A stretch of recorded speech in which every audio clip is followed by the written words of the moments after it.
When I see rainbow jumping, make me want to pinch my barb, 'cause she's so fine.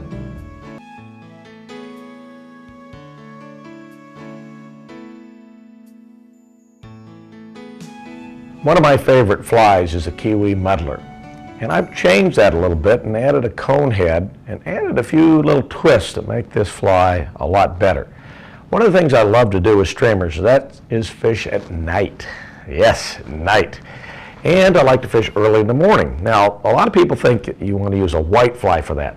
Not true. Black works better. Why? Contrast.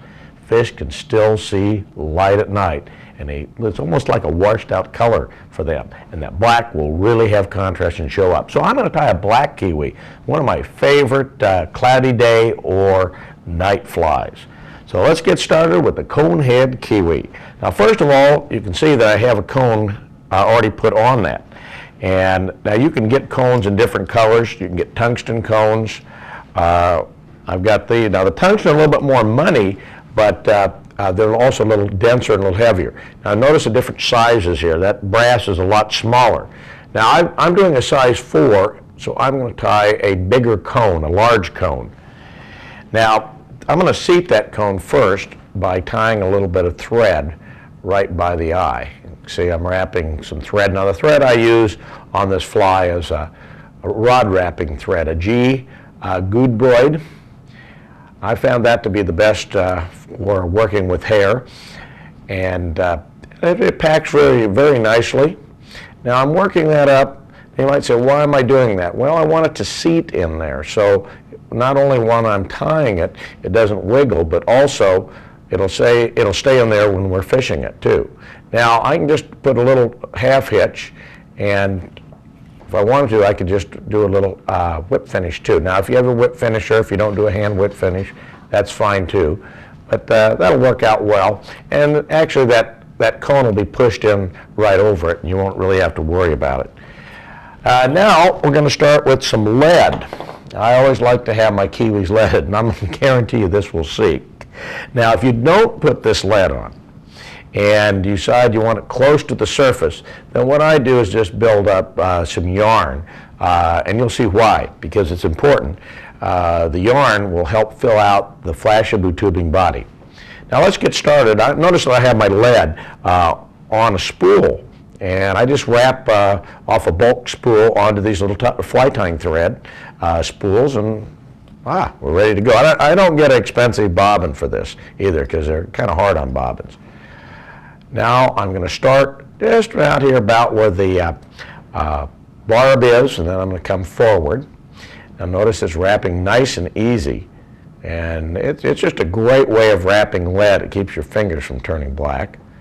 Now I'm going to guesstimate about 3/4 of the way down the shank, because I need room here to tie on our wing and our head, because it's going to be a muddler scuplin type head. Now I'm taking my thumbnail and pushing down the lead. Now if I think I need more lead, and it's hard to get some of the thicker lead at times, and I want to push it together like this, maybe wrap another couple wraps. Now I'm going to go back over that. Look at this. And we'll have a double layer. But the nice thing about it, really gets in tight and it won't move on you. There we go. And it's actually better than if we had one great big chunk of lead on there. It'll be in there much tighter. And we're just coming to the back here. And just about there, just as we get there, we're going to pull it down. Use our scissors like a lance. Lead's hard on scissors. Notice I have a heavy duty, it's an anvil scissor. You don't want to have, when you're tying a lot of lead and copper, you want to have a scissor that's really strong, and this certainly does it, because it will wear them out. Now, we're going to go to another material that, this is called soft wire by Unithreads, made in Canada, and this happens to be a small size. They go all the way up to large. Now I'm using the small size, and I'm going to wrap it right at the bend of the hook, right behind the lead, and just wrap over it just like tying thread. Again, use it as a lance.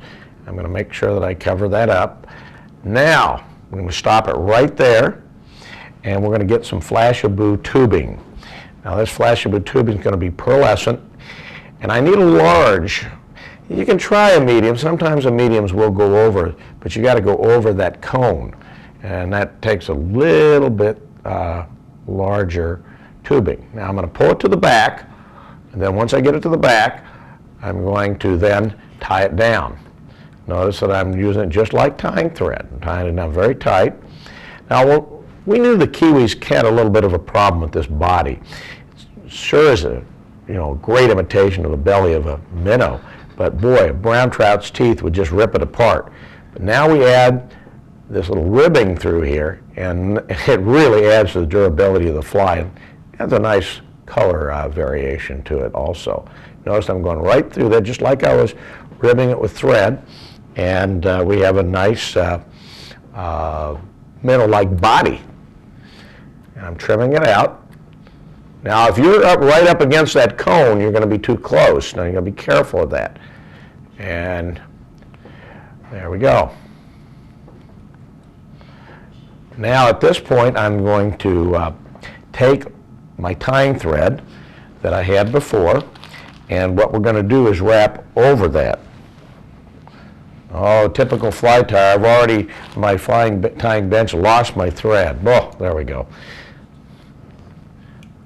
Now we're going to wrap over that copper wire. Actually, it's not really copper, it's kind of a reddish. And there's about 5 different colors this wire comes in. And we're going to trim. Now we're ready to add something that I really like. You may not have seen this in any of my videos because this is something new, and we're going to add kind of a bleeding gills or blood coming off the fly. Now, a friend of mine in Canada who ties pike flies gave me this idea that he puts it on all his pike flies and it adds it right to the side.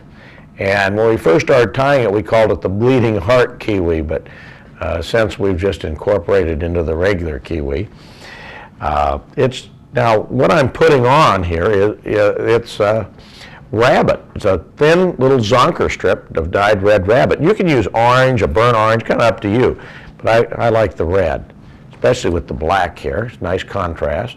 Now I'm tying it on the side, so it's just like gills. Or it could be like pec fins, but we're going to have the pec fins are going to come from the hair.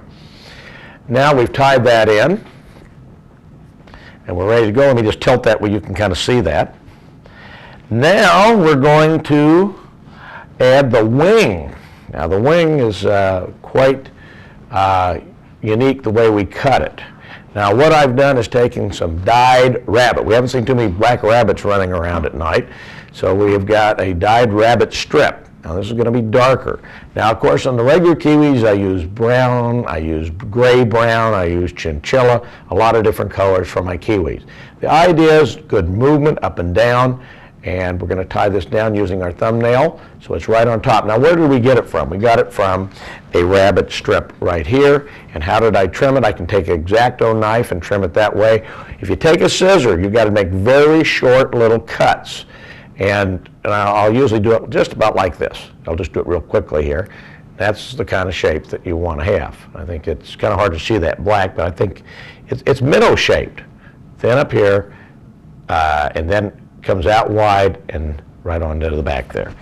Okay, so now we're going to add a little bit of, we can add some things to it to kind of add some coloration. We could use pearlescent flashabou. I like flashabou over crystal flash for this fly. It seems to work a little bit better. And when I talk to other anglers, I get the same impression that everybody likes flashabou. Now I even have some red flashabou here. We can put this on, just kind of give it a little accent here. Ugh, I hate to say it, but I'm allergic to rabbit. But I like tying with it. Why would anybody allergic to rabbit tie with it? It just works too darn good. Now I'm just going to get a few of these fibers and tie it in, just right up on top. And we'll trim them.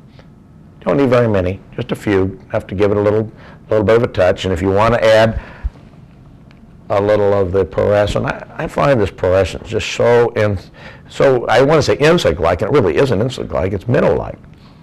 A little bit more sparkle to it.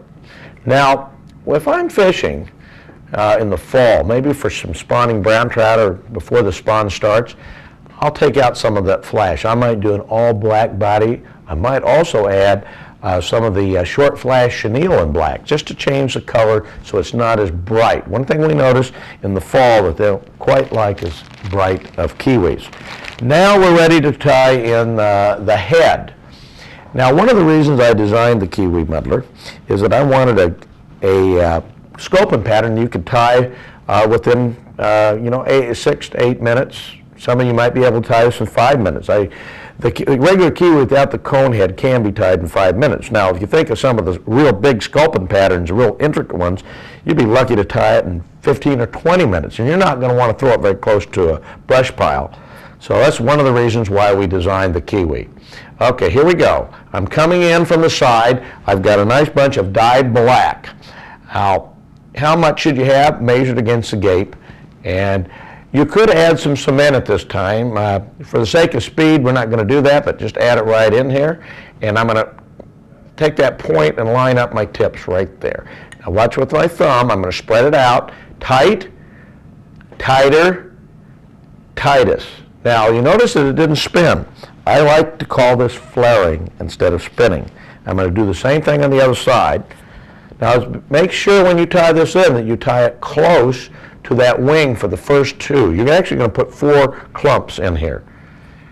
We're going to come around to the other side. We're going to line it up again, just the same way. Line it up with that point. And we take our 2 fingers, separate it, and tight. We're going to do the same thing. Tight, tighter, tightest. Now, what I'm doing is I'm throwing some thread and I'm pulling it back towards me like that. Now, you're going to say, wait a minute, aren't you right on this cone? Well, you're really not. Look at that. You're not on that. You've got to put some more hair so it's compacted. Otherwise, it's going to slide around. So we're going to take a little bit more. This can get a little tricky. I'll tell you why. These cones are known to cut leaders if you don't get something right in tight to it. Okay, here we go. Now, one of the questions might be asked is, could you change the colors there? Could I add a different color? Well, of course. You could make a multicolored scuplin head, and that's actually a good thing to do. Now I'm going to go back on the other side and put a little bit more. You got to do that, otherwise you have big holes in your scuplin type head. You might say, gosh, are there black scuplins? You know something about scuplins? They can change color in a matter of seconds to match their surroundings. So they can change colors. And if the surroundings are dark, they become dark. But, you know, why does a woolly bugger work? Well, a lot of it's the action, and that's what this fly is, and the contrast. Best color in woolly bugger is black. Again, great color. Now, at this point, we're really kind of finished except for trimming. Now, you could take your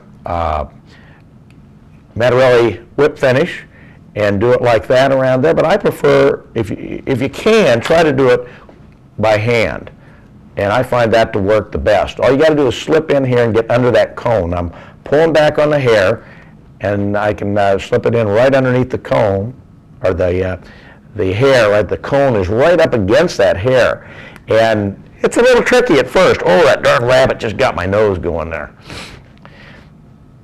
All right, I never remember to take my allergy medicine when I tie these flies.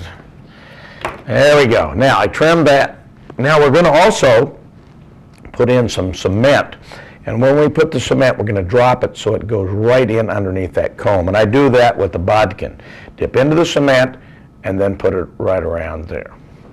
Now we're ready to trim this fly out. Oh, this is another thing that drives me crazy. I'm also allergic to deer hair, but man, you just can't be a fly tyer without deer hair. All those years of tying humpies and sneezing, I never knew what was going on. Okay, now what we're going to do is we're going to hold it up right here, and we're going to cut underneath it first. And I pretty much take off all the collar. I want some of the collar in the fly, and that's the collar right there, because I want it to act like a little fin, peck fin. Now I'm going to go up to the top and trim on top. Notice that I'm turning it so I can see it, and I'm kind of going at an angle like this. Now, you're not going to get your big scuplin head with these cone heads quite like you would if you didn't have the cone head on there. And that's not really that bad a thing. It's mainly the whole contour of the fly, especially this black one, which is really could go for other fish besides just scuplin. Again, we're trying to invoke a response. Now, fish take streamers for two reasons. Obviously, they think it's a minnow to eat, or the other reason is like a spinning lure. It just makes them mad. It violates their territory, and fish protect their territory. Bigger the fish, the more they protect their territory. Consequently, streamers catch big fish. It's surprising, though, because even little fish want to eat minnows, gets good protein, and they get a little bit bigger. Notice I'm rotating it, blowing the hair as I trim it. Whew, it's really in your face. Now, the obvious thing might be, should I use a razor blade? Now, razor blades work really well. You just kind of bend them over, and you can just cut this in a matter of minutes. I do a lot of traveling, and razor blades don't travel very well. But I'll tell you, one of the things that I got away from it is just having young kids. When I first started tying these flies around, they always seem to get into the razor blade. So be careful if you do use a razor blade. Now, what I've done now is shaped it, and you'll be able to kind of shape it the way you want it. It's kind of a cone shape right now, just like the cone that's on it. And you can see it's a killer fly. It's going to get wet. It's going to pump in the water, and it's going to work very well for you. Again, this is the Conehead Kiwi. One of my favorite ones is the yellow one with the gray body. Also, I like a gray with the gray deer hair, brown and gray with the brown, kind of up to you. All these work great.